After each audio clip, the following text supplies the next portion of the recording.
Good evening and welcome to Ratio Christi South Africa and our second lecture on this Tuesday evening of our online symposium.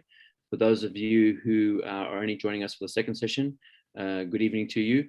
We're delighted you can join us. And for those of you sitting on the second session, we're looking forward to the next lecture by Dr. Kennedy. Our Ratio Christi, for those of you who don't know, is a student campus organization which exists globally. And here in South Africa, we have 5 chapters at the University of Pretoria, Rhodes, Stellenbosch, Northwest University, and UKZN Maritzburg campus.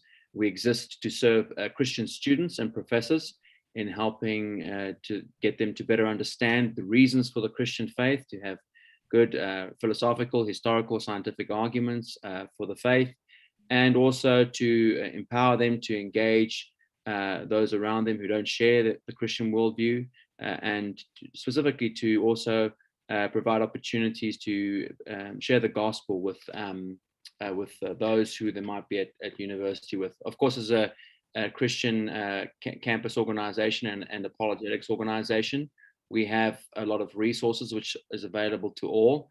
So do check out our website. It's ratiochristi.co.za, where you can get a lot of free resources there, and also avail yourself of the articles which we produce almost every week, covering all kinds of topics, so you can dive into that. In addition to that, we do have our YouTube channel, which is a growing library of interviews and talks we've done with scholars from all over the world on all kinds of topics, and so you can go and check that out, and please subscribe to that. And also, please do recommend us to young people, to high school kids, and to university students, and any others for that matter. This information is out there for all to take a look at. And do consider subscribing to our channel, praying for us, recommending us, and if you feel led to do so, consider supporting us as a campus ministry organization. This evening, it's our privilege to have Dr. Titus Kennedy joining us from the United States. Dr. Kennedy is a professional archaeologist, currently directing archaeological projects in Bible lands while researching, writing, and teaching in the field of biblical archaeology. He has been involved in excavations and surveys at several archaeological sites in Bible lands, including directing and supervising multiple projects spanning the Bronze Age through the Byzantine period.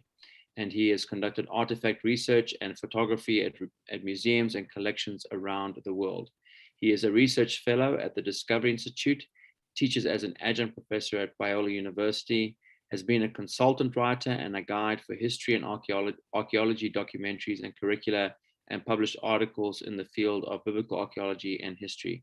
His books include Unearthing the Bible and the upcoming Excavating the Evidence for Jesus. Dr. Kennedy, good evening to you for the second time. Good evening, Simon. Great that you can join us. And I know for those who are listening in, Dr. Kennedy launched off this evening with a lecture on the archaeology of the Exodus. But now we shall be tackling the archaeology of Jesus and in the New Testament period. And so Dr. Kennedy will do a lecture. He has a PowerPoint ready to share with us. And once he's finished that, we'll dive into some Q&A. So if you've got questions, feel free to write them down in the comments section, and we'll pick those up off of YouTube, and they'll be shuffled across to me, and then I'll put those questions to Dr. Kennedy. Dr. Kennedy, over to you now. All right. Thank you, Simon. And welcome back, everyone. So our second session for this evening, we'll be moving to the New Testament period, and we will be looking at the archaeology of Jesus. Jesus obviously is at the center of Christianity and the narrative of the entire Bible. This is reflected not only theologically, but also by the fact that his life and work were seen as so important that there are 4 separate gospel accounts recorded and preserved in the Bible. And the gospel accounts actually account for about 47% of the New Testament. So just by word count, we can see how important the Gospels were considered by the early writers of the New Testament. But many people consider the Gospels to be myth or legend or spiritual allegory with very little historical or factual content. In fact, some people even make claims such as there's no evidence that Jesus ever existed. While that is a claim that virtually no professional scholar would say, it is something that people encounter in school or sometimes media, in the news. So this evening in this session, we're going to be looking at the archaeology and some ancient historical sources that connect to the life of Jesus and the accounts about him in the Gospels. So not only will we be able to answer the question of, is there evidence that Jesus existed, but we will also see what evidence there is that illuminates and corroborates different gospel accounts, and better understand also the world of Jesus. Now, to begin, we have the primary sources about Jesus. Of course, these are going to be our 4 gospel accounts. And we have some very, very ancient manuscripts. If we would go back a few hundred years, people were not aware of these or did not have access to these, but there have been many advancements in the field of ancient manuscripts and textual criticism. So if we were to look at some of the oldest manuscripts of the 4 Gospels, you would see that we have fragments, at least, coming from the 2nd and 3rd century, so quite close to when the Gospels were originally written. If we were to compare this to the Old Testament, it's a very, very different situation. If you were in the last session, you saw how I mentioned that there is an Exodus fragment from the Dead Sea Scrolls that dates to the 3rd century BC. Well, if we put the Exodus back in the 15th century BC in the writing of Moses around that time, we're looking at over 1,000 years in between the authorship of Exodus and our earliest copy. But if we look at these gospel manuscripts, we're looking at decades in some cases and a little over a century in others. So much, much closer to the original. We also have many, many more copies. And so we could say from a textual perspective that the gospel texts that we have are extremely reliable. So then the question comes to, well, the people who wrote those down, did they have the facts right? Were they writing history? Do we have evidence that corroborates those claims? So we'll get into that. But I would like to begin that with the historical method of one of the gospel writers, and that is Luke, because he lays out for us how he investigated things and his purpose. In the first 4 verses of the Gospel of Luke, he says, since many have undertaken to compile an account concerning the events that have been fulfilled among us, just as those who were eyewitnesses and servants of the word from the beginning passed on to us, it seemed fitting to me also, having investigated everything carefully from the beginning, to write down in orderly sequence for you, most excellent Theophilus, so that you may know the exact truth. So Luke tells us his philosophy or his approach as a historian, and that is he used eyewitness testimony and he investigated everything carefully and he wrote it down in chronological order so that we would know the truth of what happened. That is his intent as he presents it. Well, the world of Jesus was the Roman Empire, the Pax Romana, in fact, the time of Roman peace. But Judea, when Jesus was born, was this client kingdom way on the eastern fringes of the empire. By the time of the ministry of Jesus, it was a province, but still over on the eastern edge there. And not a particularly important province in terms of the Roman government. It wasn't wealthy. It wasn't producing anything very important. And so it's not really a place that the Romans would have expected something revolutionary to happen. and something like Christianity, which completely transformed the Roman Empire to start. But in fact, that is what happened. Well, when Jesus is born, we see that Emperor Augustus is the ruler of the Roman Empire. In fact, Luke 2:1 tells us, in those days a decree went out from Caesar Augustus that a census be taken of all the inhabited earth, or all the Roman world.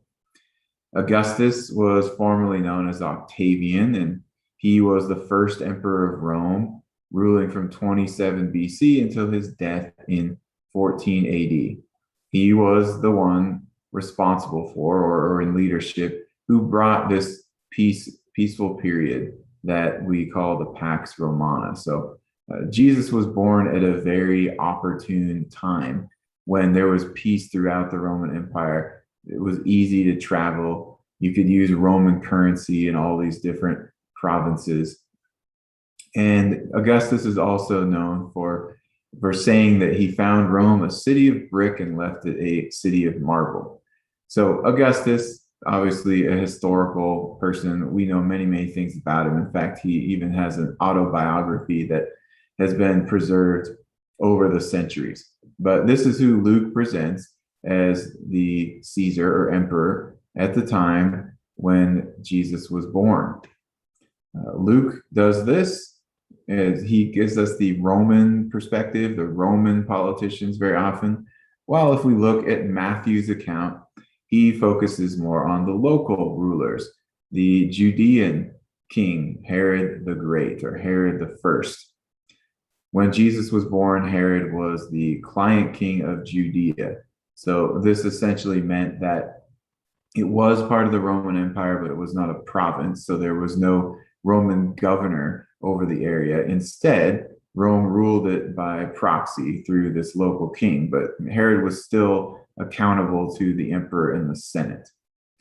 We see on the left there a map of the kingdom of Herod the Great, and then some of the different colored shading shows what happened to those areas after he died. Primarily, his sons Archelaus and Antipas and Philip took sections of his empire. Now, Herod started ruling technically in 40 BC. That's when the Senate declared him king.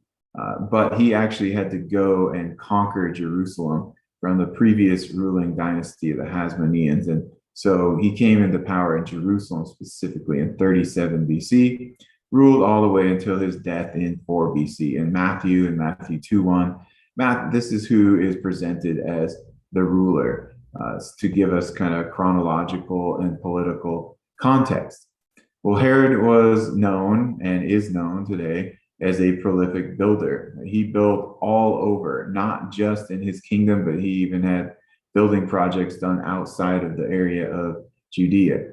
One of his most famous, or probably the most famous, building project was the complete rebuild of the temple in Jerusalem. Herod was known as an ally of Rome. He was actually a friend of Emperor Augustus. However, he had Nabatean and Edomite ancestry, which was a problem for the people of Judea. They never fully accepted him, and most were actually quite upset with Herod and never liked him.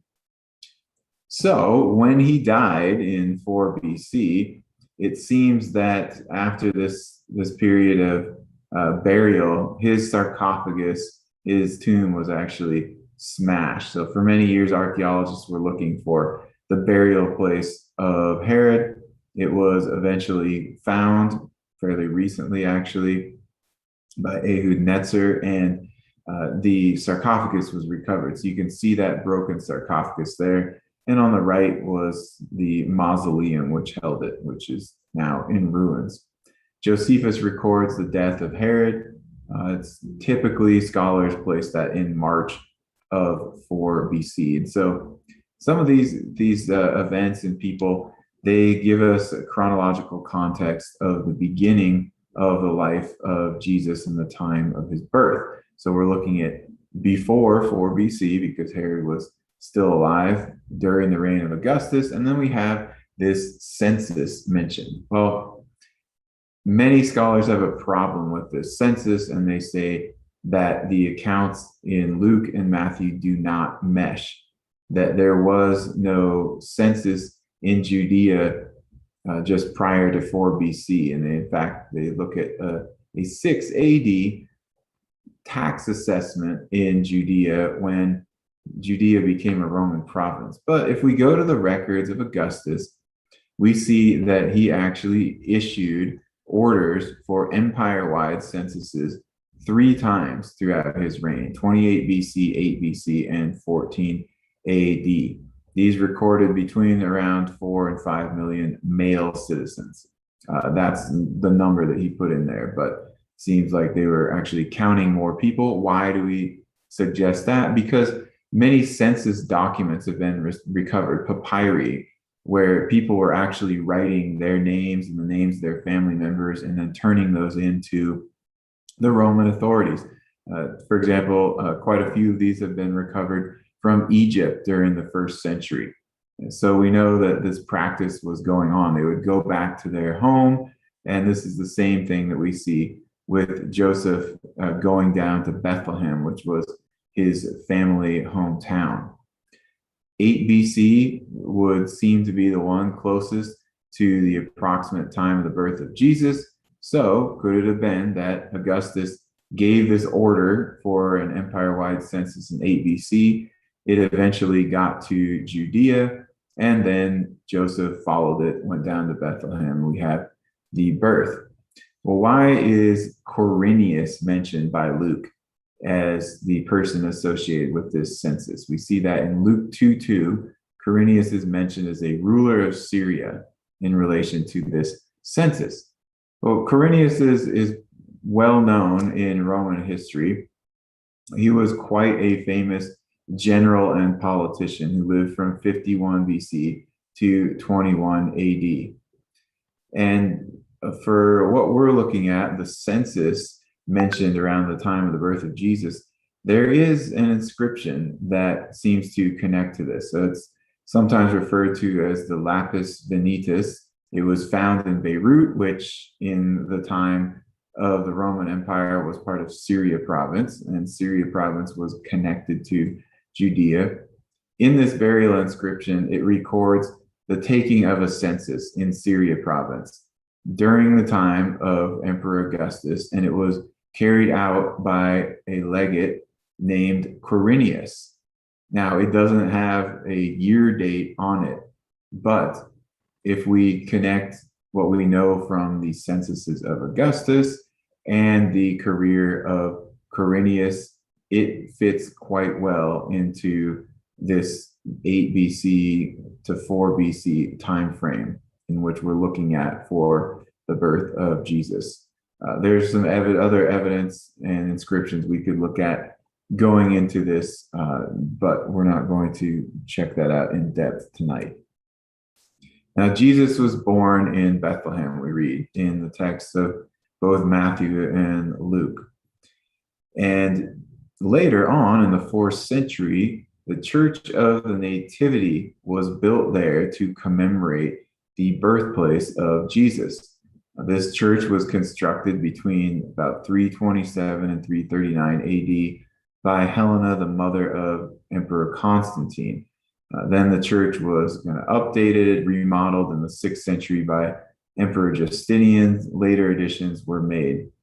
Although it has been damaged and repaired many times over the centuries, it's actually the longest continually used church in the Holy Land.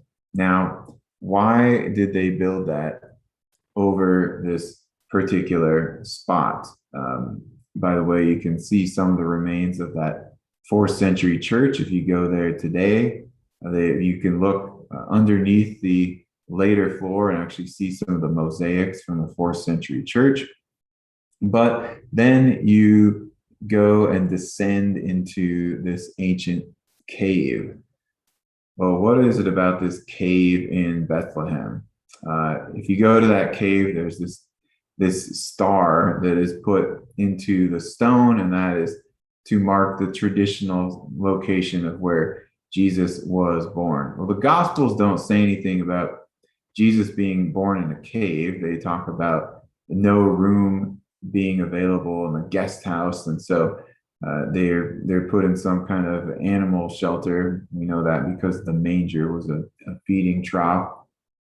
But we have some other ancient documents that do specify Jesus being born in a cave near the village or in the village of Bethlehem.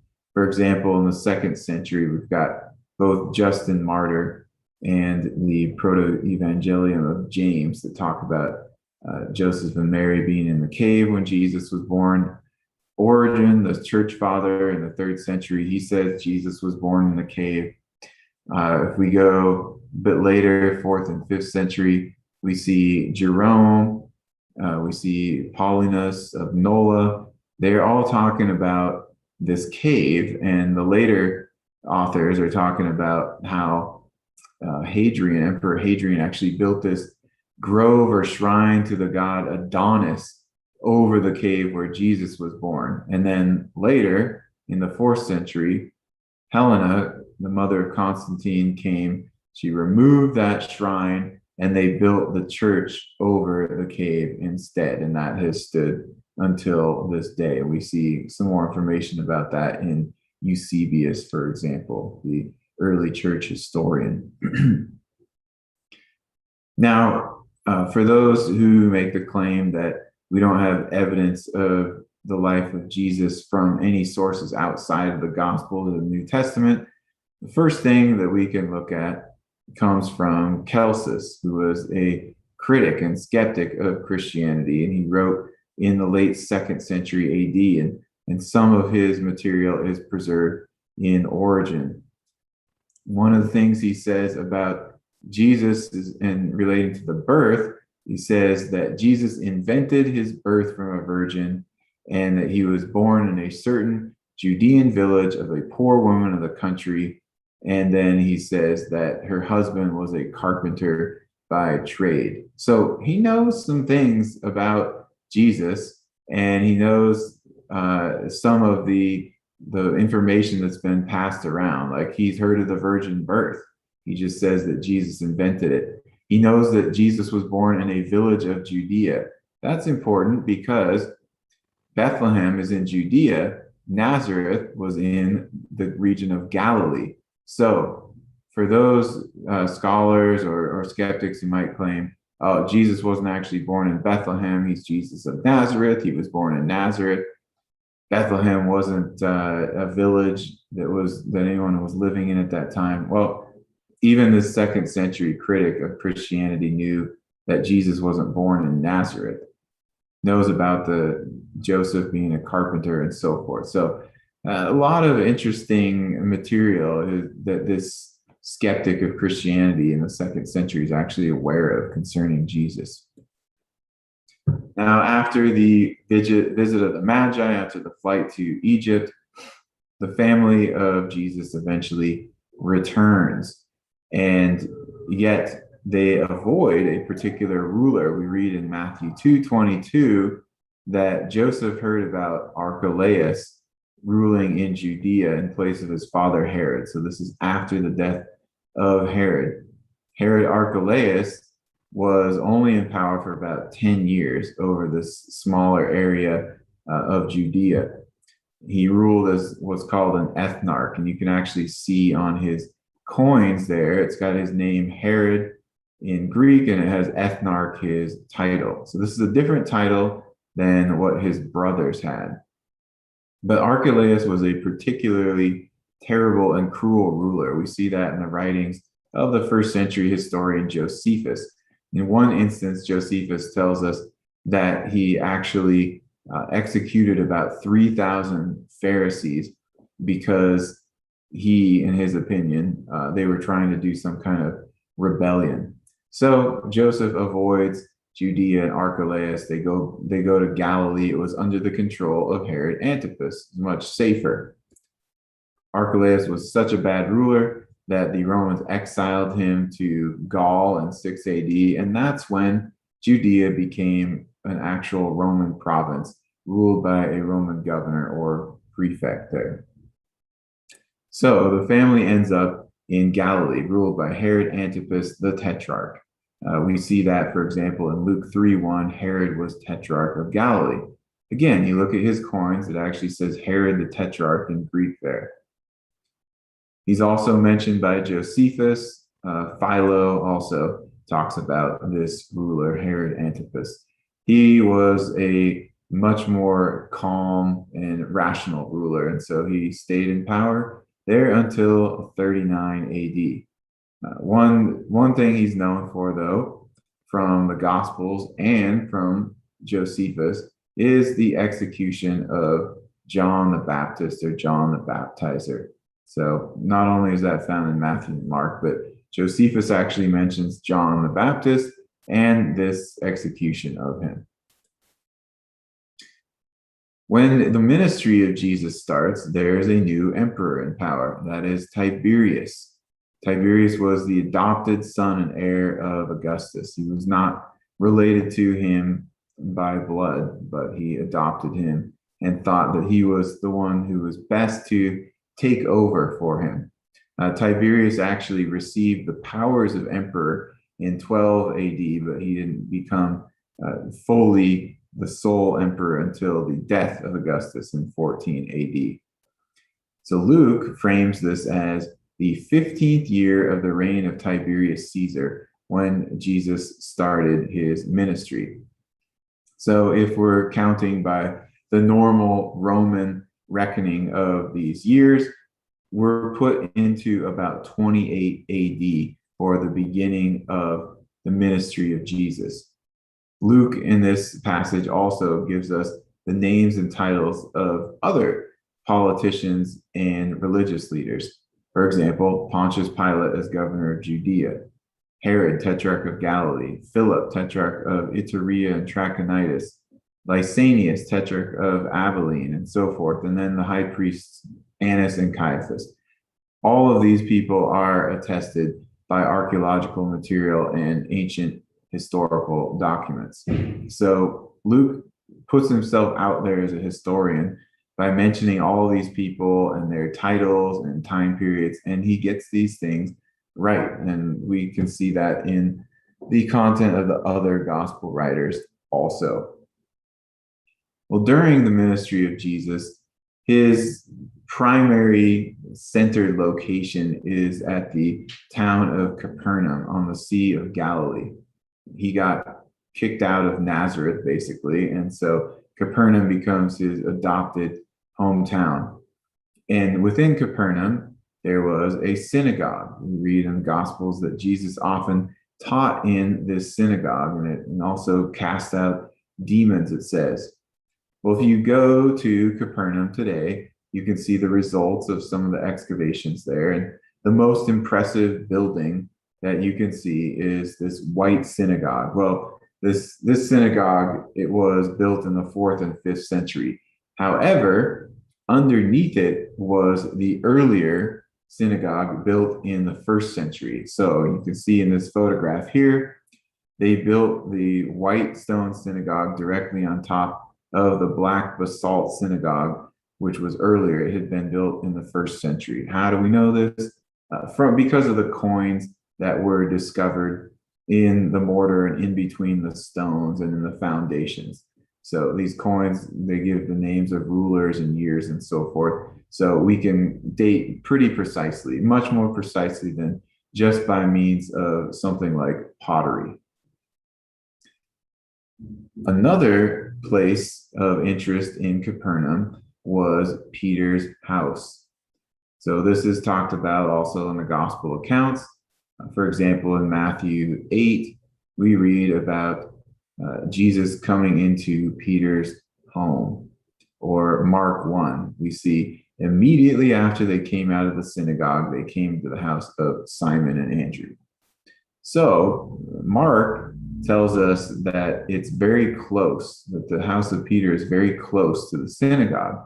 And if you go to Capernaum today, it takes you just a matter of seconds to walk from the synagogue to what is identified as the house of Peter.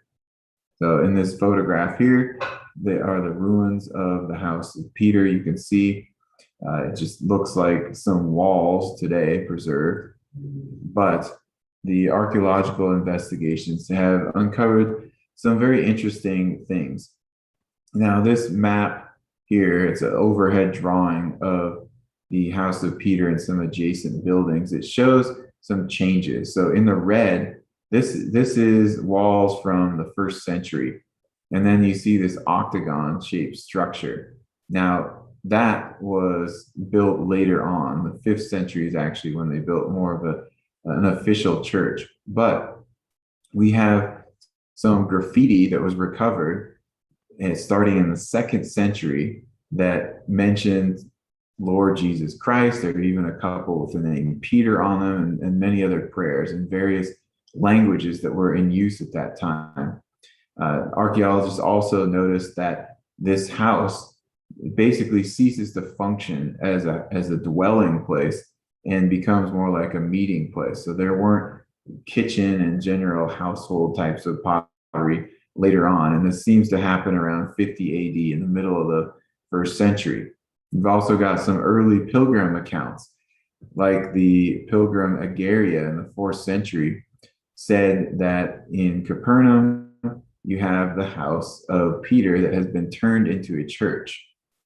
So it seems like Peter left, and later in the 1st century, the local Christians used his house as a church, and it continued to be used as a church until after the time when Christianity was legalized and they actually built an official church building around it. So the evidence for that being the house of Peter seems to be quite strong and go back to very early after the time of Peter.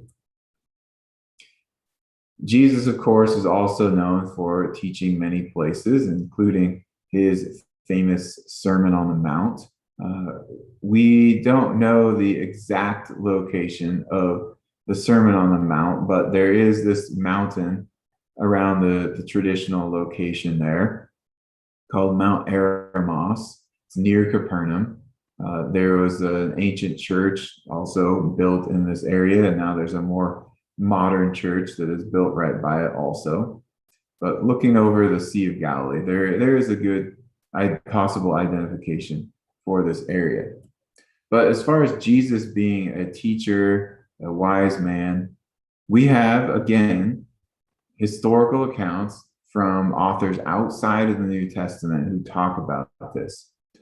Josephus, again, this 1st century historian, he says, at this time there's a wise man called Jesus, and his conduct was good, and he was known to be virtuous. Many people among the Jews and the other nations became his disciples. So Josephus attests to the existence of Jesus, his conduct was good, and that he was a teacher who had disciples. Then we have Serapion writing around 73 AD in a letter to his son, and he refers to Jesus as the wise king, and he says he lived on in the teaching which he had given. So he also acknowledges that Jesus was a teacher and that his teaching continued on even after his time.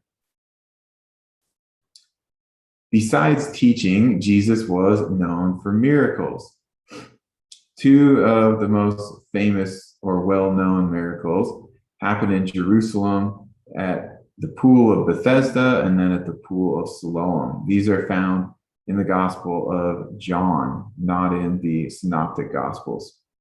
So in John 5, we have the account at the pool of Bethesda and the healing of this man who was ill for 38 years and couldn't walk, it says. So he had been trying to walk down these steps into this pool where he thought he could get healed. And then it says that Jesus told him to get up and walk, and he walked. Well, excavations at the pool of Bethesda area revealed some very interesting things. Now, John had described it, not just by name, Bethesda, but he also said it had 5 porticos or stoas. So a stoa basically is a row of columns, the hallway with columns on each side, and a roof over it. So it's kind of open to the air with a roof. So he says there are 5 of them.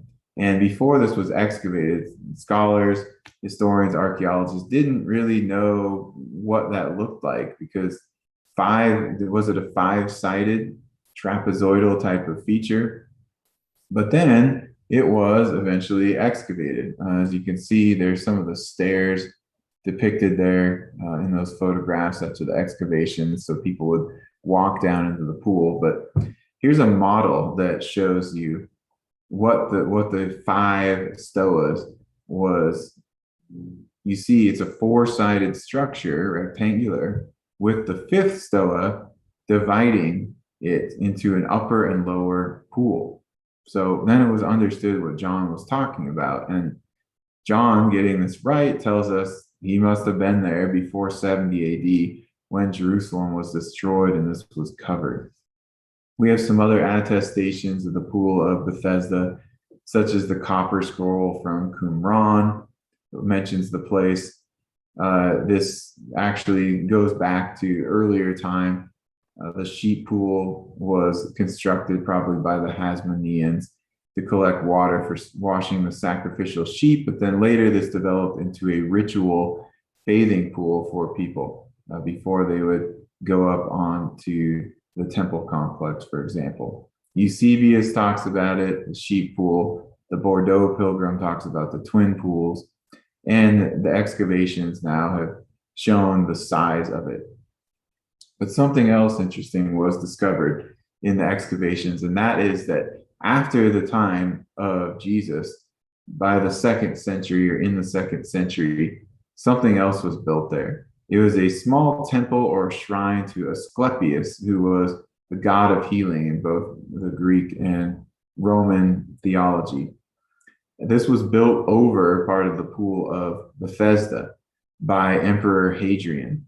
Now, Hadrian did this at a variety of sites connected to Jesus. We saw that at the Church of the Nativity, that previously, before that church was built, there was a shrine or a temple to Adonis. And then we have here this shrine or temple to Asclepius. One of the things that was found in there was this stone foot that someone had dedicated to Asclepius because she got healed. Now, what was Hadrian trying to do? Well, he was trying to basically erase the history of Jesus and make people forget about that, or to associate the events in Jesus's life with Greek and Roman gods. And again, he did this at a variety of places. We'll see at the pool of Siloam, there was a possibility that he did that. He did it at the tomb of Jesus and the crucifixion site also. So the pool of Siloam is found in John chapter 9. Here's another healing miracle of Jesus in Jerusalem. And we have here the healing of a blind man.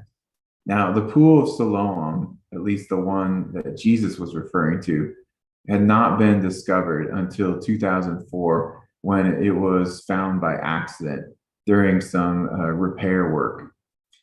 But then it was excavated, and as you can see, it's very, very well preserved. And this is because right after the destruction of Jerusalem in 70 AD, it seems like it was covered up and preserved. So this is at the southern point of the city. It's actually kind of downhill. It's lower elevation than most of the city. So debris and soil probably washed down and covered it up quite quickly. Coins that were discovered there come from as early as the time of Alexander Jannaeus. So he's 1st century BC approximately, and then all the way until the first Jewish revolt against Rome, which in Jerusalem ended in 70 AD. So that tells us when the pool was in use, and it tells us it was the pool of Siloam at the time of Jesus. By the way, Josephus also mentions this place and its location. Now, what about the miracles of Jesus and the idea of this in the ancient world? So in the modern world, at least part of the modern world, many people have the viewpoint of scientific materialism. They discount the possibility of miracles. They discount the possibility of the supernatural and the existence of God. But that's not how half the world looks at things, and it's not how people in the ancient world looked at things. So in addition to other ancient writers outside of the New Testament attesting to the existence of Jesus and some of the events of his life, there are even people who talk about the miracles of Jesus. So I put up 4 different sources coming from various perspectives. First of all, we have Celsus, again, this critic of Christianity. He was a pagan, a polytheist, writing in the 2nd century AD. And this is his explanation. He says that in Egypt, Jesus, having there acquired some miraculous power on which the Egyptians greatly pride themselves, returned to his own country. That would be Judea, highly elated on account of them, and by means of these proclaimed himself a God. So Celsus tells us that Jesus got some miraculous powers, that he performed miracles, and then he claimed that he was God. So he actually doesn't dispute that. His explanation, however, is that Jesus got those miraculous powers when he went to Egypt, associated probably with Egyptian magic is what he's thinking about. But he doesn't say that they didn't happen. He just got a different perspective on the source. We can see that in Justin Martyr, who was a Roman former pagan who became a Christian. He wrote to the emperor, and he says that Jesus performed these miracles and that the emperor can actually check on the records of those by looking at what Pontius Pilate had recorded while he was the governor of Judea. Then we can look at a Jewish source, the Mishnah, which was compiled around 200 AD. It's got a variety of different historical, theological material. And the Mishnah talks about Jesus allegedly practicing sorcery or magic and leading Israel into apostasy. And that's one of the reasons that they cited for wanting to arrest and kill him. So again, they are saying in the Mishnah that Jesus performed some kind of miraculous works, but they're associating it with sorcery. Then we have Josephus, who talks about Jesus doing works, and then he uses this Greek word that we could define as incredible or paradoxical or contrary to expectation. So these are not just doing nice things, and this is not just giving people some food or building a building. This is the kind of language that we'd use to indicate a miracle. And Josephus doesn't give any comment on as far as like he witnessed it. He wasn't alive then, but he's just reporting what people have talked about. So we got some different perspectives, but they're all in agreement that Jesus performed some kind of miraculous works there in the ancient world.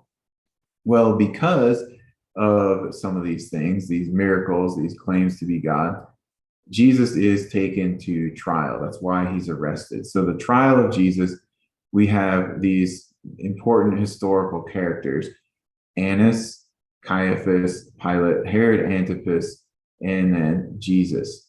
Now, all 5 of these we have first century attestation of. So first, we will start with Annas, who was the high priest previously. So he was acting high priest of Judea from 6 to 15 AD. And then he was actually deposed by the Romans. They didn't like him as high priest. We see that he is attested in the writings of Josephus during the first century. Luke mentions him.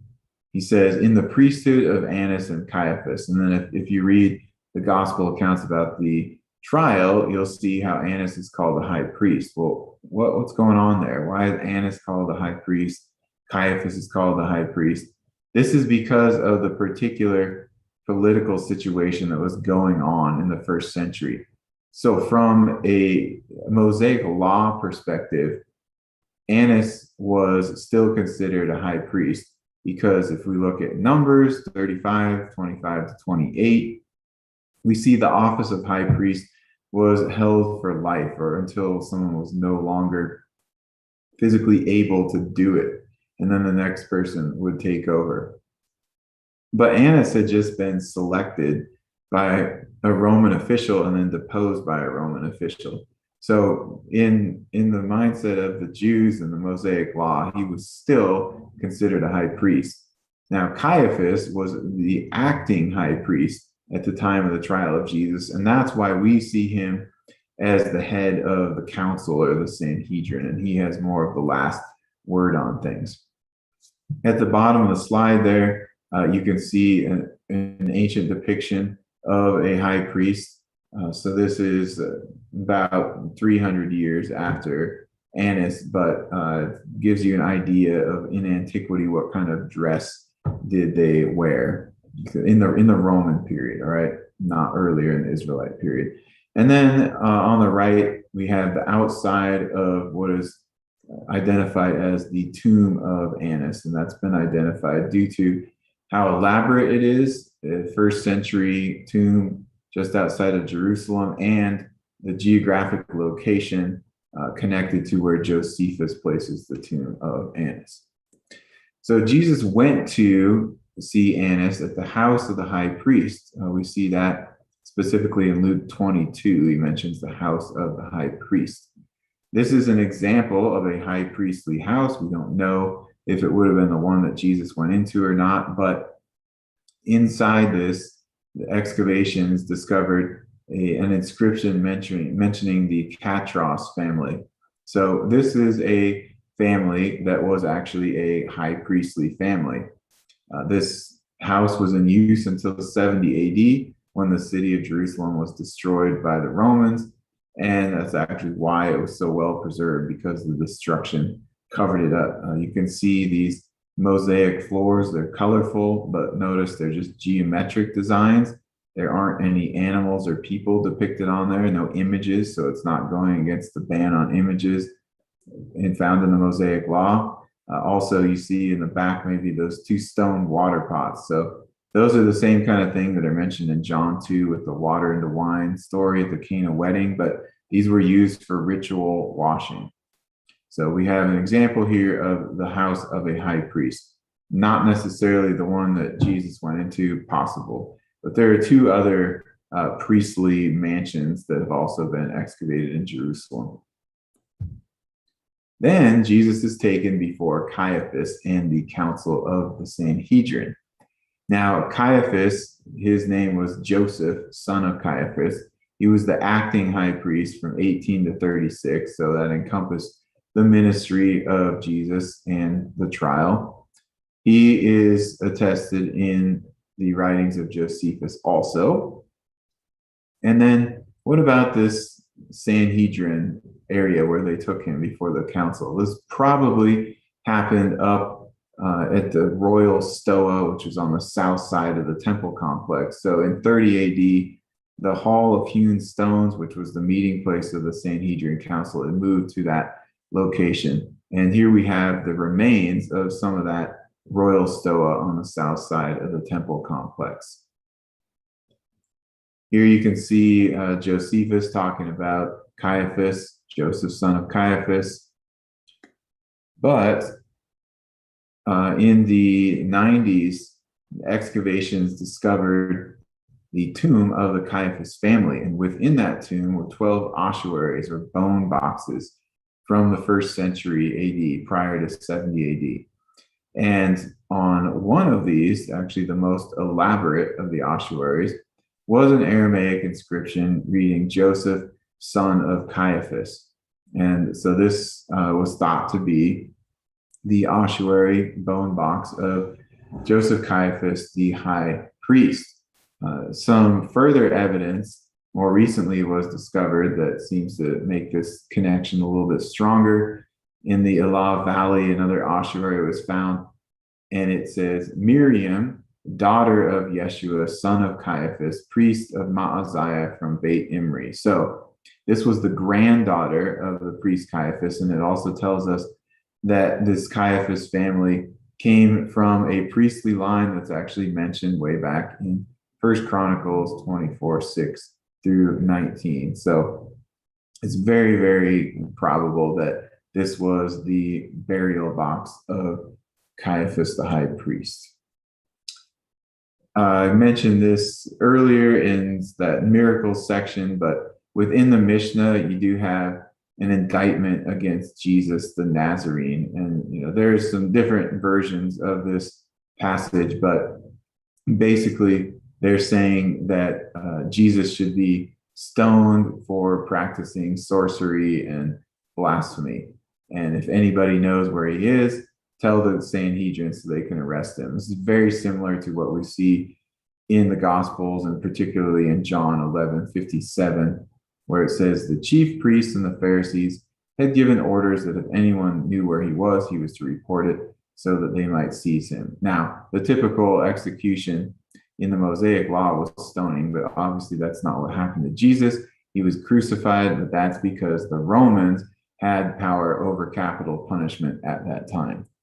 Which brings us to the Roman, Pontius Pilate, the prefect or governor of Judea during the ministry and now trial of Jesus. He was a prefect from 26 to 36 AD, actually a very long time for a governor of a province. There was one other governor during all the time of Judea province who ruled longer than Pontius Pilate, and it was only by a number of months. So he is mentioned throughout the Gospels. He's actually also mentioned in 1 Timothy.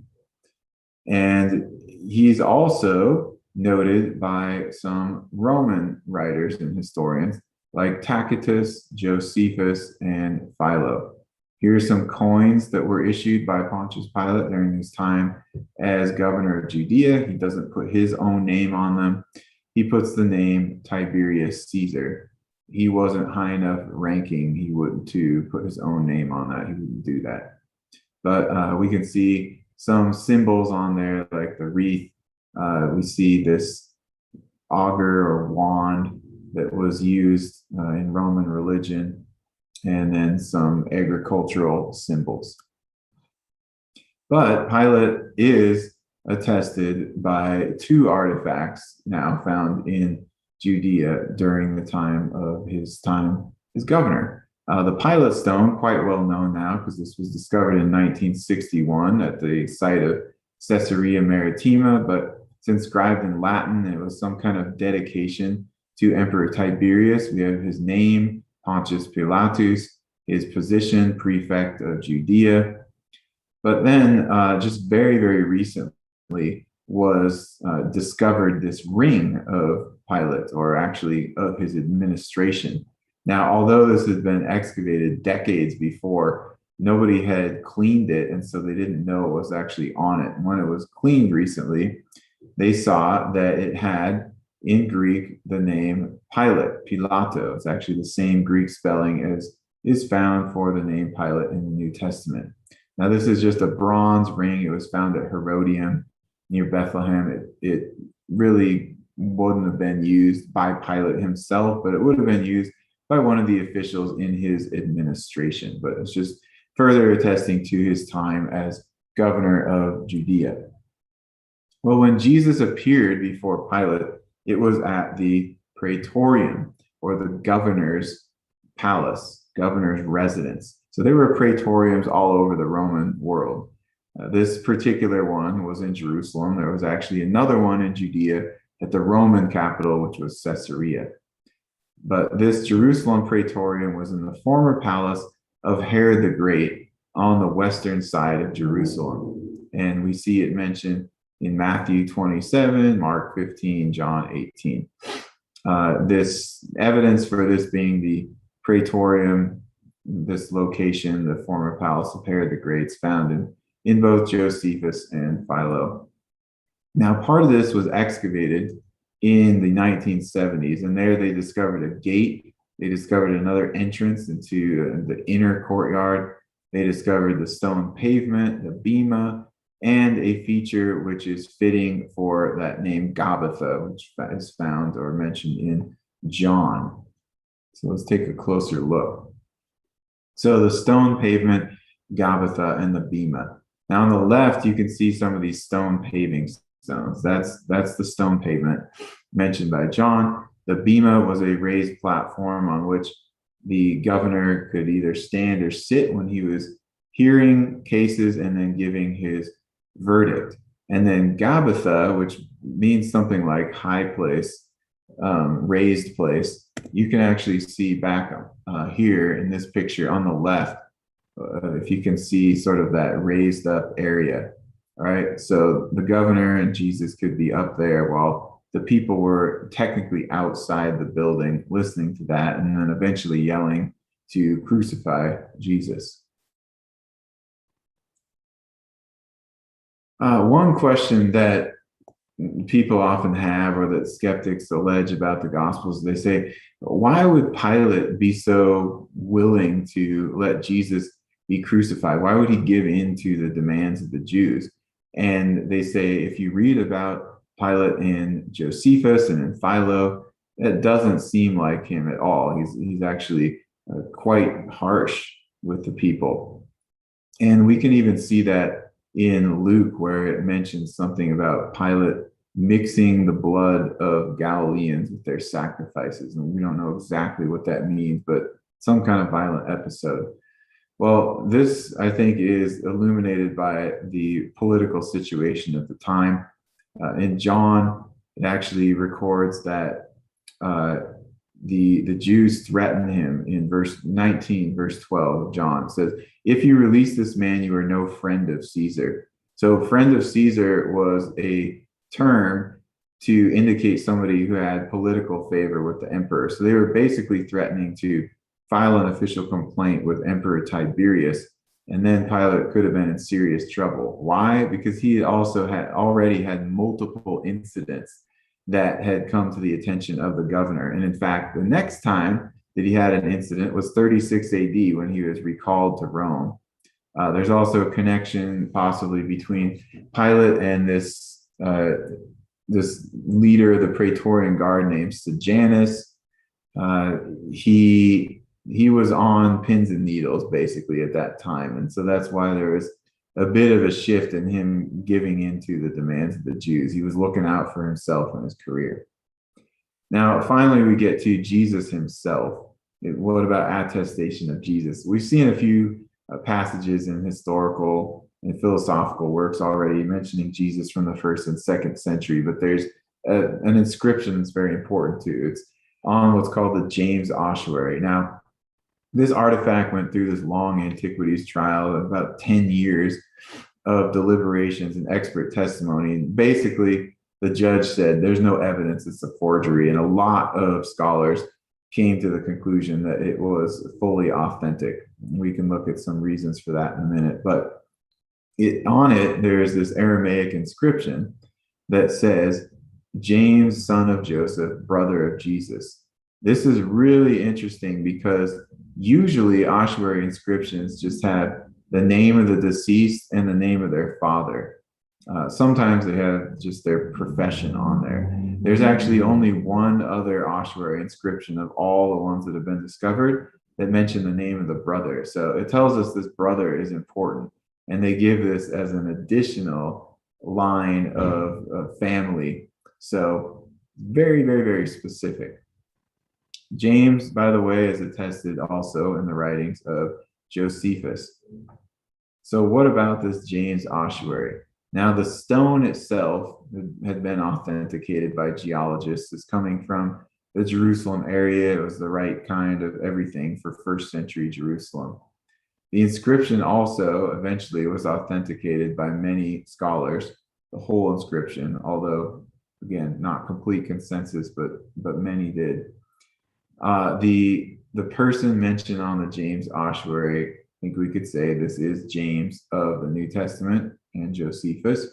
Why? He's got the same name, father's name, brother's name, same city, same time period. By the way, he died in 62 AD, and it's somebody important enough, right? And his brother very important. There's a statistical analysis that was done that basically shows it couldn't have been anybody else. We don't know anyone else by that name either. So I think we have plausibility that we could say this ossuary is actually an inscription that includes mention of Jesus in the first century in Jerusalem. There was another artifact discovered several years ago in the now underwater harbor of Alexandria, Egypt. It was a first century cup with a Greek inscription saying something like "through Christ the magician," that seems to be also a first century mention of Jesus Christ, but it's not quite as specific as this one we just looked at. So then Jesus is led away to be crucified. And the way that the Gospels talk about crucifixion fits with what we know about Roman crucifixion. It was happening in Judea, in Jerusalem in the first century. The first really definitive evidence of that came when the burial of Yehohanan was excavated, and his remains were in an ossuary, but in one of his heel bones, the nail was still stuck there. And then when an analysis was done of the arms, it looked like there had been a nail that went between the radius and ulna in the upper wrist here, which fits with what we know about crucifixion from some artistic and literary sources. In fact, there's a very early depiction of the crucifixion of Jesus, which was found on the Palatine Hill in Rome. It's dated between about 100 and 200 AD, but it was graffiti. It was done by people who were mocking Christianity. I'll show you a drawing of it so you can see it a little bit more clearly. But it shows Jesus on the cross, and he's given a donkey head. And then there's this Christian named Alexamenos. And so they say Alexamenos worships his God. So these pagans in Rome between 100 and 200 AD, they were aware of the crucifixion of Jesus and that Christians worshipped Jesus. But there are other accounts about the crucifixion of Jesus. Josephus, again, talks about Pilate condemned Jesus to be crucified and to die. So we have that. We have Serapion, who talks about how nor did the wise king die forever, right? Or what advantage did the Judeans gain from executing their wise king? So he knows about the execution of Jesus.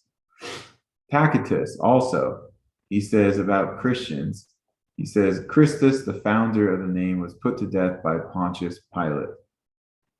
Then we could look at Lucian in the 2nd century, who also mentions the crucifixion of Jesus. And then Justin Martyr, in his letter to the emperor, again talks about the crucifixion and the nails. Well, then Jesus was buried, and the traditional location of the tomb of Jesus is inside the Church of the Holy Sepulchre. This was again a church built by order of Emperor Constantine.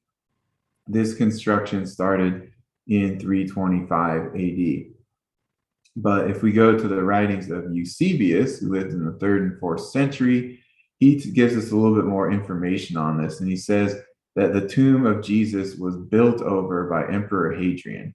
And this was part of Hadrian's campaign to eliminate the memory of Jesus and kind of put Roman gods into that context. So when this was excavated, and if you read all the ancient sources, you see there's some kind of double temple that was built over the tomb and over the presumed crucifixion location nearby. And it was a double temple to Jupiter, who was the king of the gods in the Roman pantheon, and Venus, who Hadrian claimed his family was connected to. This is very similar to the double temple that Hadrian built in Rome, which was dedicated to Venus and Roma. So you can see that temple on the bottom there. Well, that temple was dismantled, and so then they built the church around the tomb and also another section around the crucifixion hill, or at least where they thought it was. On the left there, you have an example of the same type of tomb that Jesus was buried in. This is not the tomb in the church, but this is the only 1st century rock carved, stone sealed tomb the same type that Jesus was buried in, that is in the Jerusalem area that's still preserved. You can actually see what the thing looked like. On the bottom there is the marble that covered the burial bench where the body was laid. So recently, National Geographic did this kind of reanalysis and restoration of the edicule surrounding the tomb of Jesus and the tomb itself.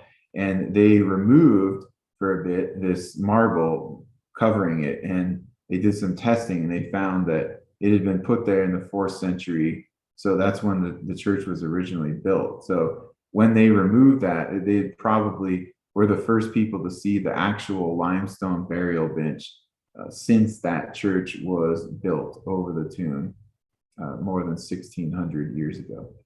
Now, why do we think that this tomb in the Church of the Holy Sepulchre was the tomb of Jesus? Well, first of all, it's the earliest traditions go back to that. And actually, Helena didn't just pick a random spot. She asked the Bishop of Jerusalem, where was Jesus buried? And there was a continuous Christian presence in Jerusalem from the 1st century until then.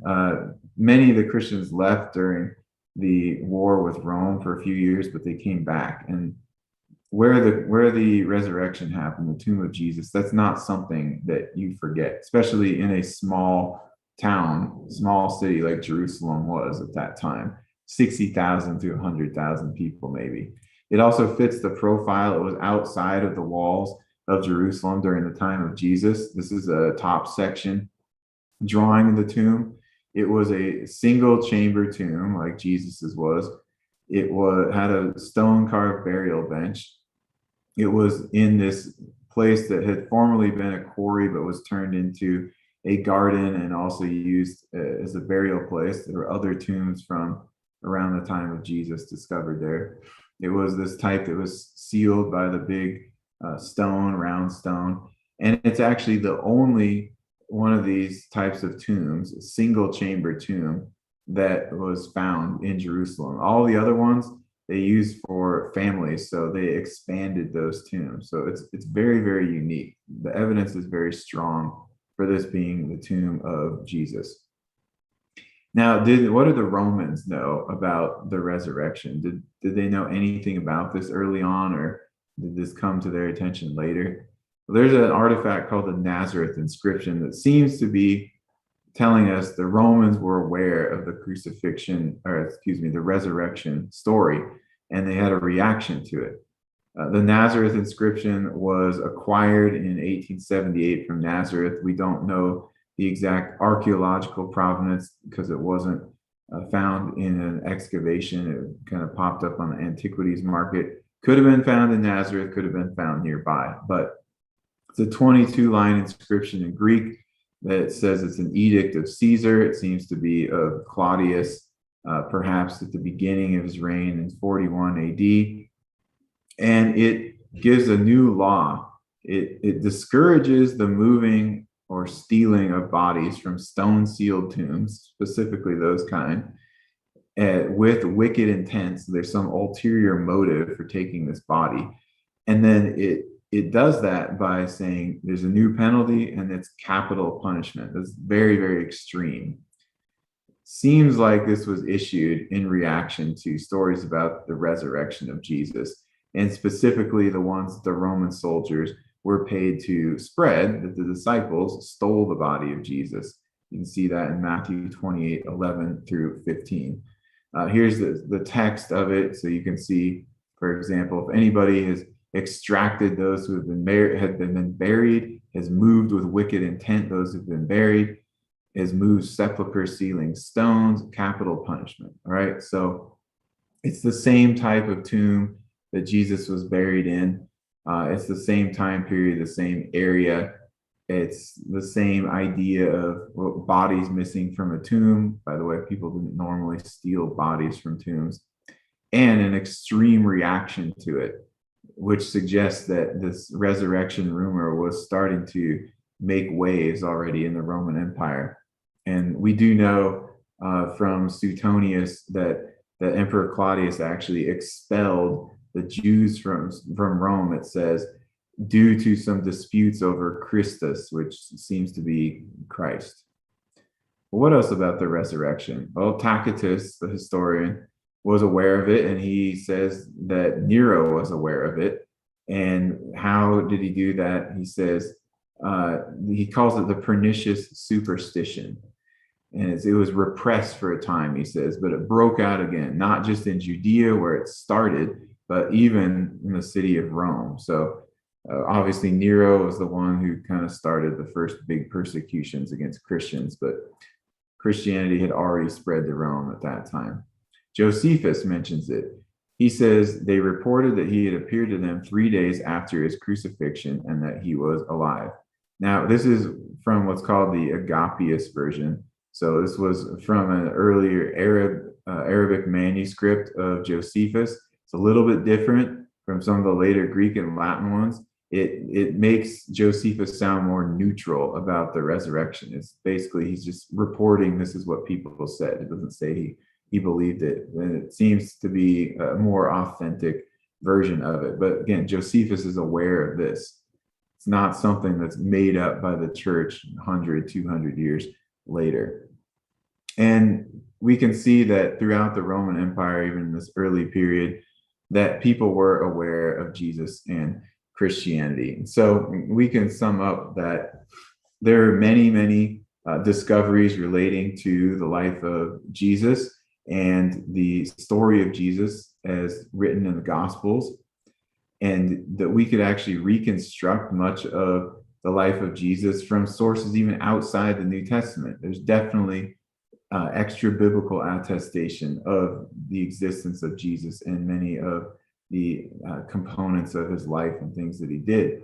There's new discoveries that are being made all the time. So I think we're just going to find more and more evidence that tells us about the life of Jesus and corroborates these gospel accounts. So rather than being these mythical, legendary sources, the history and archaeology shows how reliable these gospel accounts are, that Jesus existed, that he did these things, said these things, went to these places, and that throughout the Roman Empire, people were aware of Jesus and his work very early on. If you want to dive into this some more, I have a book coming out called Excavating the Evidence for Jesus. In a few months, it'll be available. That's going to be a very recent, updated material on the archaeology connected to Jesus and the Gospels. So that will conclude our session for this evening, and now we'll get into the Q&A. Thank you.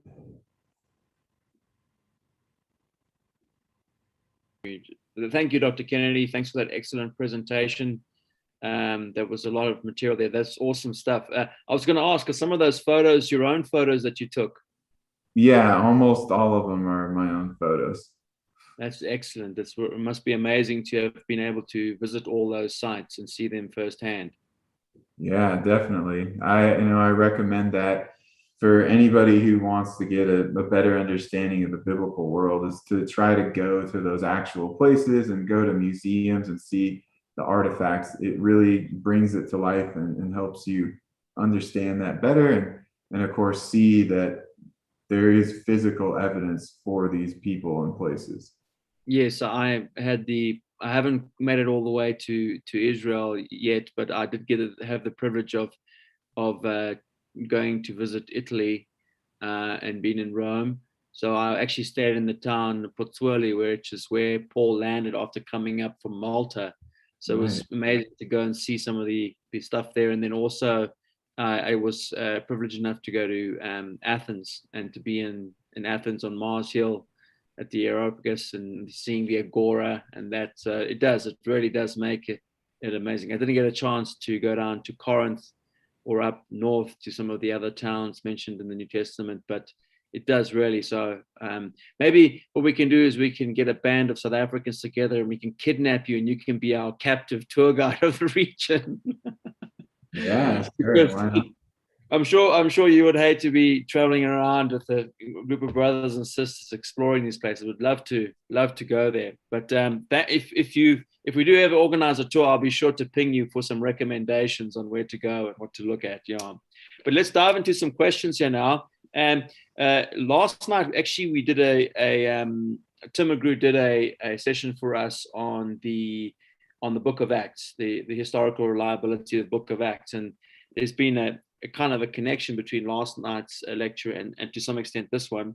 And of course, Josephus features heavily in that as well, because many of the characters that we see in the Book of Acts also ties into to Luke. So the question I've got for you is, what do you think of the relationship between the Gospel of Luke and the Book of Acts? I know typically in our Bible, we've got John squashed in between those two books, but it's kind of like, is Acts really just a part of Luke in terms of it being a gospel, or is that an unreasonable overreach on my part? It seems to be basically the second volume of Luke's work. So we can see that even in the introduction to the book of Acts. He says in the first account, okay, so he writes them as a continuous story, and yet they're also distinctly different accounts or volumes. Yeah, because I always think, I encourage a lot of people when they read Luke is to kind of just go straight into Acts and read it as one text. You get a sense of the life of Jesus and the consequences of his life, and then everything just following on from that. That is good. And of course, Josephus comes up. So just can you just revisit that issue about the controversy about the mentioning of Josephus in Jesus, the mention of Jesus in Josephus, that contentious debate there. Just revisit your view there on the Agapius version. Mm-hmm. Okay, so Jesus is mentioned in two different places in the writings of Josephus. One is in the context of James and the martyrdom of James in Jerusalem in 62 AD. It says that James was the brother of Jesus, right? Now, then the other passage is the one, though, that has been more debated. And that's because in some of these manuscripts, Greek and Latin manuscripts, they're actually later than this Agapius one I mentioned. It's phrased differently about Jesus, and particularly what's very distinct about it is the way that Josephus supposedly talks about the resurrection of Jesus. In these later versions of it, most scholars say that there is Christian interpolation, which means that they think that later on Christians kind of changed some of the wording and made it sound more like Josephus actually believed that Jesus was the Messiah and so forth. All right. And so even before this other version was found, many scholars had said, no, that's not the way that Josephus originally wrote it. In fact, many scholars were starting to go so far as to say that passage wasn't even in the writings of Josephus. It was added much later by Christians. But then this 10th century Arabic version was discovered. And in that, it still had this passage about the trial of Jesus, his crucifixion, and then the report of being seen 3 days after the crucifixion. But the wording was much different. It was much more neutral, just like Josephus saying, this is what people said. They reported that they had seen him 3 days after his crucifixion. And that sounded a lot more like what we would expect from Josephus. Okay, Josephus was a Jew. He did not convert to Christianity, at least that anybody knows of and we have any indication of. He became an official historian for the Roman emperors, right? So he's also kind of got that agenda going on too. And these other versions just sounded way too much like a Christianized Josephus. But this Arabic version is very important because, at least my understanding of it, is that it demonstrates that Josephus really did mention the crucifixion of Jesus and then the reports about the resurrection. And it authenticates that, yeah, those passages were written by him. Okay, that's helpful then. Another one, what do you think of the Spider-Man fallacy as an objection to archaeological discoverers of details in Scripture? I'm not sure what the Spider-Man fallacy is, but maybe you've heard of this before. I have not heard of it. Okay, so if somebody's listening in who asked the question of the Spider-Man fallacy, maybe they could unpack that for us. We've got another question here. What do you make of the pagan resurrection stories like those in Mithras, for example? Was the resurrection of Jesus really so special? Great question. Okay. So the pre-Jesus alleged resurrection stories are actually not the same type of resurrection stories. So for example, Osiris, the Egyptian, all right, he's dead, he goes to the underworld, and then he's reborn basically and regrown, and they have these rituals. They would actually do this thing every year in ancient Egypt. So it's a different kind of idea, like rebirth and so forth. And then Mithras, though, good question. The problem with Mithras is that it seems like Mithraism actually stole a lot of components of Christianity because it actually comes after the time of Jesus. And so while I think we can say there are a lot of parallels between some of the ideas of Mithras and Jesus, it's basically paganized stealing of or borrowing of Christianity. And yeah, the resurrection story of Jesus is unique. There have been studies that have been done on this going back again to all these supposed other resurrection stories before the time of Jesus. None of them are the same as that. But afterwards, of course, people are going to be able to borrow that material and change it a bit. Okay, yeah. And just for your interest there, a good friend of mine, Alan DiDonato, who has a master's degree in Greek and Roman archaeology, is also a scholar of Mithra, the Mithra cult. He recently published a book, I'm just pulling it up here now, called The Mithraic Origins of Christianity, Questioning the Mithras-Christ Connection. And Alan's a good friend who I studied with at SES and is also very zealous for archaeology and this stuff. And I would often do events and get him to speak to him. But if you're not familiar with that book, I'll maybe send you a link to check it out and maybe connect you with Alan. I think you guys could do some cool stuff together on this, because that's a fairly popular objection that comes up, when you're speaking to people and doing evangelism, is, Christianity just got its ideas from all these pagan cultures, and we just copied these things, and we need to be ready for that. It's a very common objection. Some more questions here. Isn't it a composition fallacy? Some details are historically corroborated, but that does not mean the whole account is therefore corroborated. Oh, that's true. That just because some historical details are corroborated, that every detail is corroborated, right? We would have to establish proof of everything, right, to say that it's 100% corroborated. But that's, in historical sciences, that's impossible. You're never going to be able to do that. And so what we're actually looking for is what we might call an inference to the best explanation. So what is the most plausible explanation? If where we have archaeological material to compare to the historical text, if it is corroborating, if it is lining up, then you get that enough. And the most likely thing is that the whole account is correct, because this author has shown himself to be a reliable historian. It's going to be different in the hard sciences, right? We can't reproduce things like laboratory tests. And so we have to use certain reasoning, and we have to use the available evidence.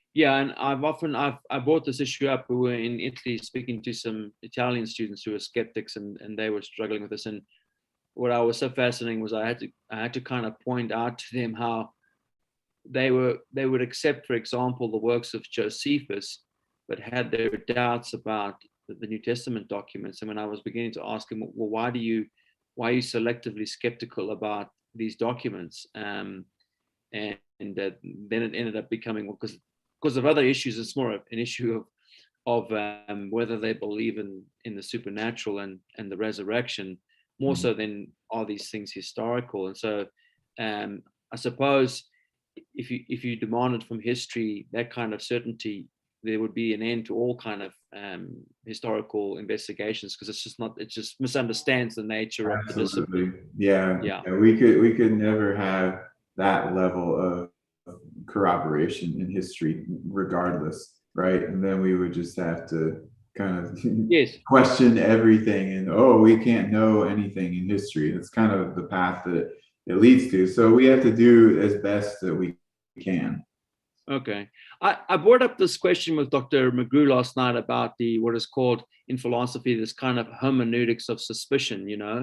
I think when I was listening to one of the National Geographic accounts of how they understood the origin of the Jewish people, they were kind of Canaanite slaves. This was the argument that they were making. I couldn't help getting a sense of this kind of this what we've come up, and whenever anybody's writing anything, they always have an agenda, they always have an angle, and that you've got to figure out what kind of manipulation and power play is going on there, in order to this kind of what you find a lot in your particularly contemporary continental philosophy, when you listen to some of the stuff, very suspicious about historical research. And what do you think of that issue, and how do you respond to people who kind of come up with this very kind of suspicious attitude towards historical investigations and these kinds of things? Well, I think that we should have some kind of healthy skepticism, where basically we're not just accepting as fact and whole truth everything that we hear, right? I mean, if we did that, all sorts of false ideas and false information would be accepted by us. So we should look into things, should use reason and logic and look at what's the evidence for this. Does the evidence actually point to that conclusion, or is this claim backed up by any evidence, or did somebody just create it? But at the same point, we also have to realize that, again, especially in historical matters, we can't show evidence for every single little detail, right? And then the other thing that you talked about was sort of agenda bias, right? Okay, everyone has some kind of agenda bias and presuppositions. You can't work without that. You can't think without that, right? You have a purpose in doing something. You're sitting down, you're going to write an article for a newspaper, or you're going to write an article for an academic journal, or you're going to write a history textbook, or a documentary script, whatever. You have a purpose behind that, right? Maybe your purpose is to figure out the truth about this one issue, or maybe it's to show that to other people, or you want to give a certain perspective, or whatever. Just because you have an agenda, a purpose, and a bias doesn't mean that you're giving false information, right? Everybody's got some kind of bias because of their influences and their worldview. It doesn't make it wrong. So I think that gets overplayed too much, especially when we're talking about matters of the Bible being historical or true or whatever. People just like to throw out, well, you're biased because you're a Christian, or because you believe that the Bible is true. Yeah, but somebody else is biased because they don't believe that, right? They have a different bias. No, that's good. It's good to point out that that's the case. So we actually got our Spider-Man fallacy question asked. I came back here, so maybe we're going to have some points of clarification. So let's see if we can figure this out. Okay, just because in the comic book of Spider-Man we might find a mentioning of New York, a real place. But just because a real place is mentioned does not mean that Spider-Man himself is real. Right. They apply this objection to the Bible. Just because it mentions some historical accuracies like Spider-Man, all of the things that happen can just be fiction. Yeah, So yeah. kind of write the hero into the historical context, Yeah, yeah, absolutely. So you can do historical fiction writing. So you could put a story in a real place, a real historical context, like in the Roman Empire during the time of Augustus and in the city of Jerusalem. And just because Jerusalem existed in that time in the Roman Empire and Augustus was the emperor doesn't make the rest of the story correct, right? Yeah, but we're not making that argument, okay? I'm not saying that because Jerusalem existed and Bethlehem existed that all the Gospels are true, right? I mean, we looked at a lot of different things. Obviously, I couldn't cover everything in this. My book is 300 pages, and I couldn't even cover everything.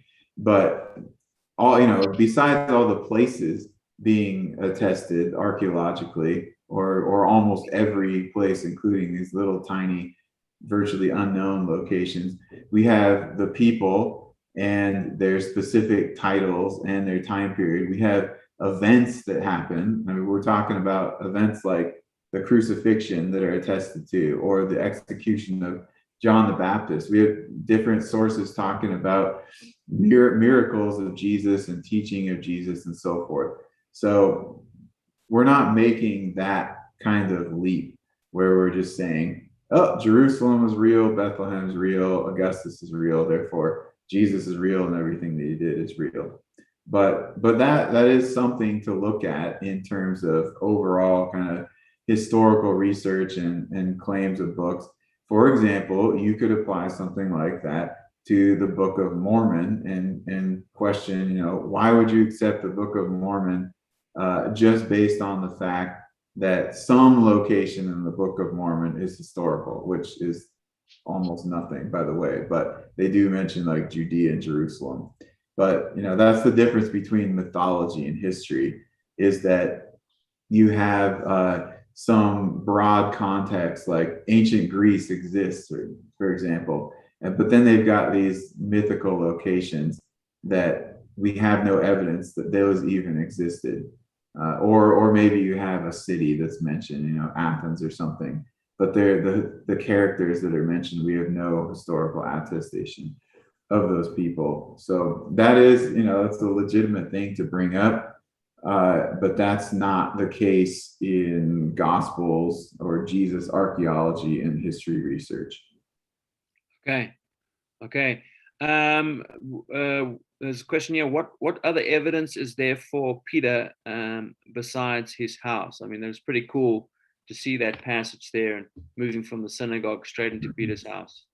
Yeah. So for Peter's house, besides a couple of pieces of graffiti that mention his name, I would say you've got another big thing in Rome, which seems like they excavated the tomb of Peter in Rome, and there's actually an inscription that was discovered there that mentions Peter.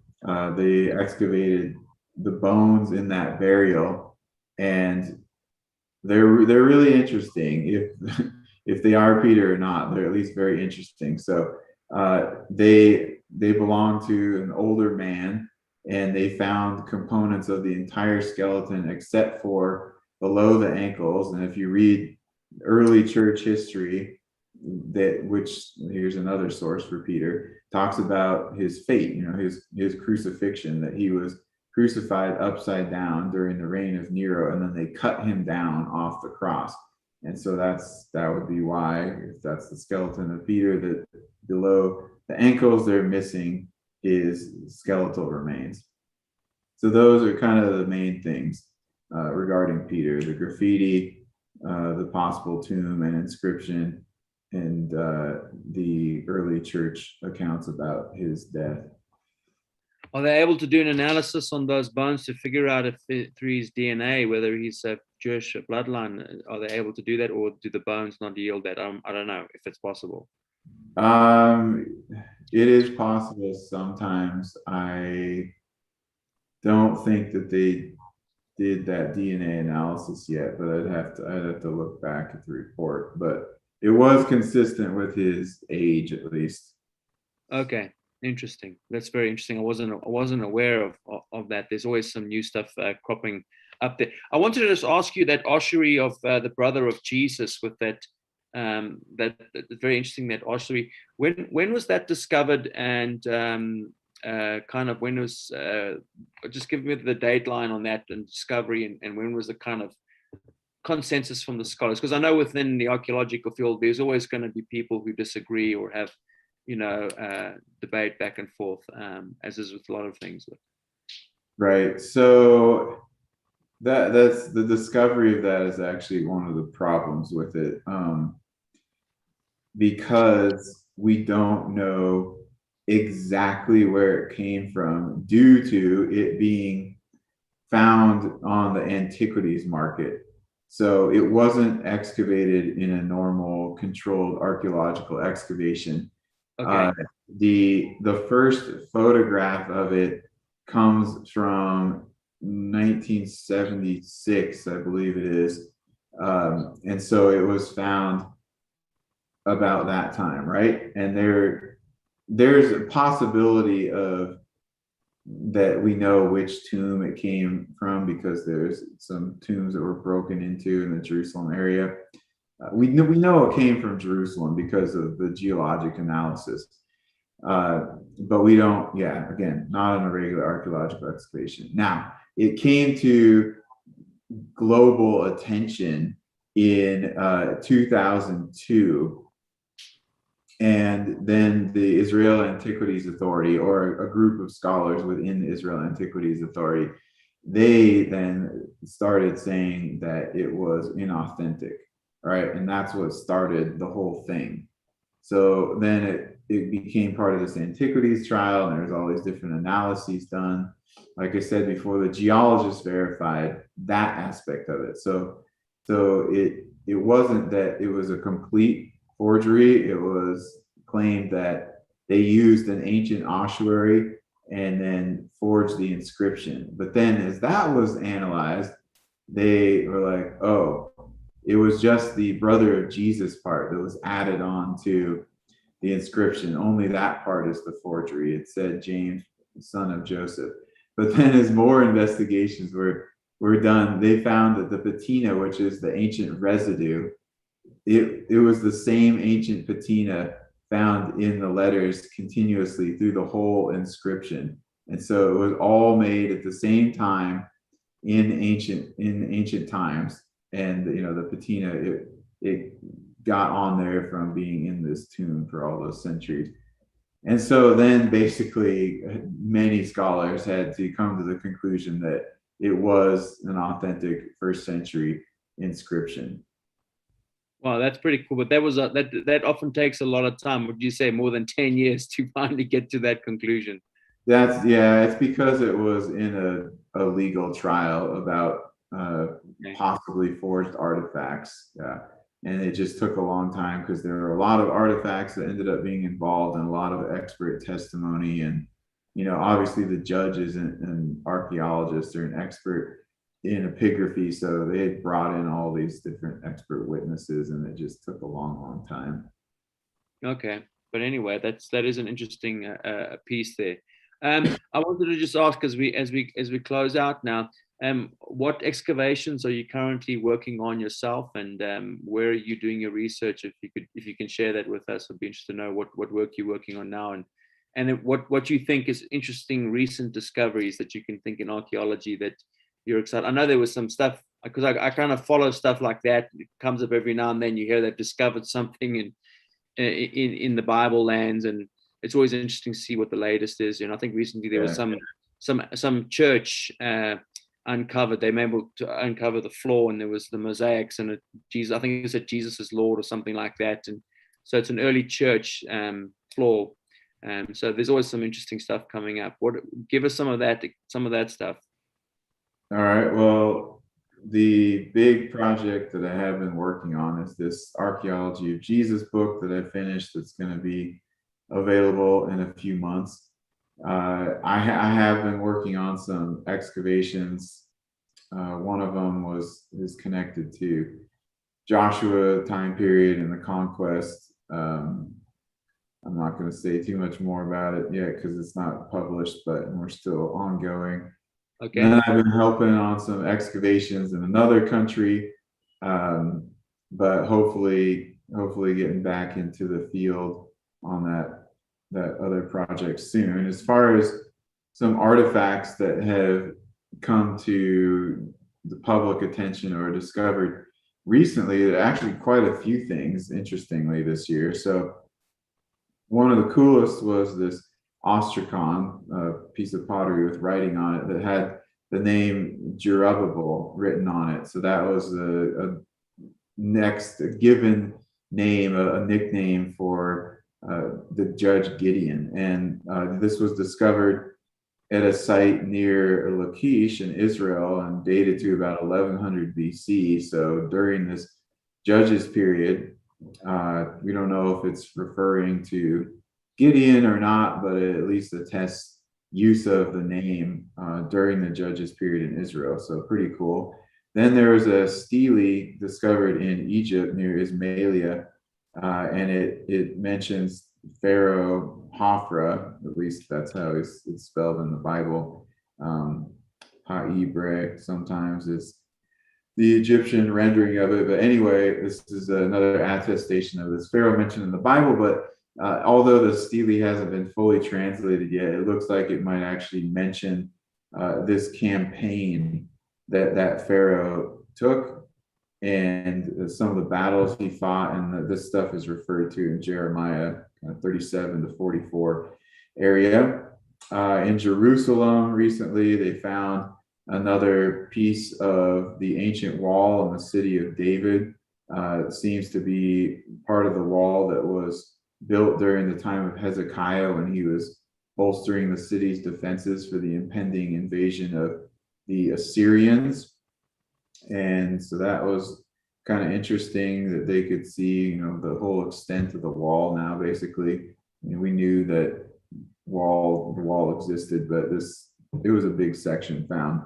And then in Saudi Arabia, they found a stone inscription of the Babylonian king Nabonidus, depicting him and 4 symbols of Babylonian gods, and then a 26-line cuneiform inscription.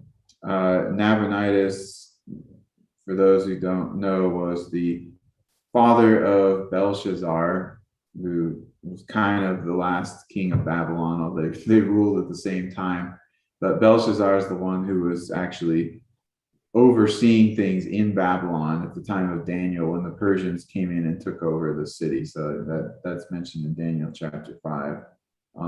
And then there was this recently announced this discovery of this kind of opening in the earth at the temple to Pluto, or later associated with him anyway, the Hierapolis, which is mentioned in the New Testament just once. But yeah, so a lot of stuff going on actually this year. Yeah, it's always it's great to see this stuff that's been discovered, and I was familiar with, I think, 2 of those things you mentioned. There was others are very interesting as well.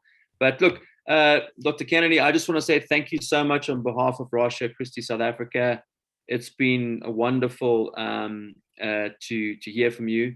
Unfortunately, when it comes to these things, what I'm learning with the history is there's just so much more that you can add to this as well. In this study, I've just been briefly trying to do some stuff in the Old Testament, and in my own kind of informal work I'm doing, I'm amazed by how much there is. And I've been reading Ezekiel and the prophets and trying to follow the history at the same time of the Assyrians and the Babylonians. And it's very rich to try and see the intersection between events and that as well. And it's really been an encouragement to me. So maybe as we close out this evening, you could share just a word of encouragement to Christians out there, as somebody who's a believer as well. If you have any words of encouragement, the floor is yours, and then we can close out.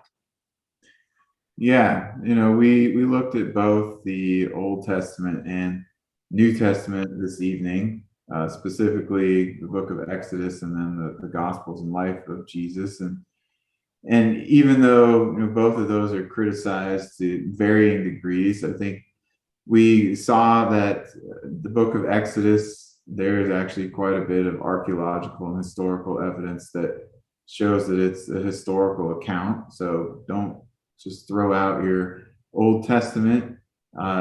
Research, look into that, see what evidence has been found, and also apply that to your own study to better understand the context. And then as far as Jesus and the Gospels go, well, not only do we have so much evidence that Jesus existed, evidence outside of the New Testament, but we have a lot of evidence from archaeology and ancient historical writings that shows that the gospel accounts are trustworthy, they're reliable, they're historically accurate. And so we don't just have to look at the gospels as some kind of spiritual allegory, but we can take those lessons and those words and acts of Jesus as truth and apply those to our own life and our own faith, and answer questions that people have about Christianity and about